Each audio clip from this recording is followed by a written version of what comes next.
to stimulate growth.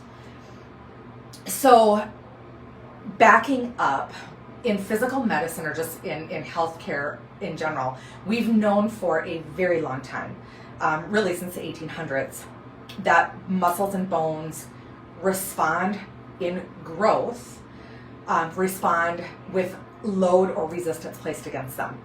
So the more of a compressive force or the more resistance there is against those tissues is how muscles get stronger and how bones get stronger. So we've known that for a very, very long time. And so that's why we always say be physically active, be out there. The more you sit on the couch, the more you do unloaded things, the weaker you're going to get, and that only accelerates the older you get. We've already covered that kind of peak bone mass. So it really wasn't until about 2012 that a group of researchers set out to discover, okay, if we know that muscles and bones respond to loads placed upon them, exactly what does that mean? How much is that? Because if all it takes is walking, or all it takes is going for a light jog, or all it takes is lifting some 5-pound weights or doing some yoga, why are we having people getting weaker and weaker as they're getting older, and now to the point of being diagnosed with osteopenia, osteoporosis, bone density issues? If that's all it takes, it doesn't make any sense. And what they actually found is to stimulate bone growth and muscular development, myofibril development inside the muscle tissue, it takes a minimum of 4.2 multiples of your body weight in your hips, which is the most common fracture site. That's the fracture site with osteoporosis that we get really concerned about. But it takes a minimum of 4.2 multiples of your own body weight of load, of compressive force, continuous, repetitive compressive force to stimulate osteogenesis or new bone growth actually be losing, especially postmenopausal. That's a significant amount of weight.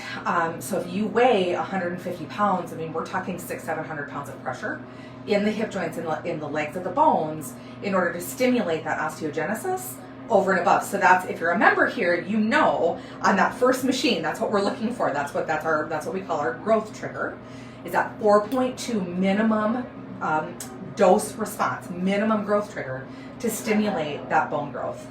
That's why it's so difficult for people to maintain and build bone density just in everyday life, because about the only types of exercise where you're going to be doing that consistently is like gymnastics or powerlifting.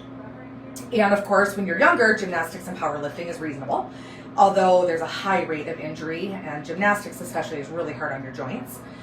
But of course, as you get older, it starts to become much, much, much more difficult to do those types of exercises. And so that's really where the Osteostrong system, the Spectrum system, is unique in so many ways. It allows, obviously, if you're a member, you know this, but it allows you to load in every region of the body the amount of multiples of body weight, the amount of force, the amount of force in pounds to be able to stimulate that osteogenesis, that osteoblastic activity.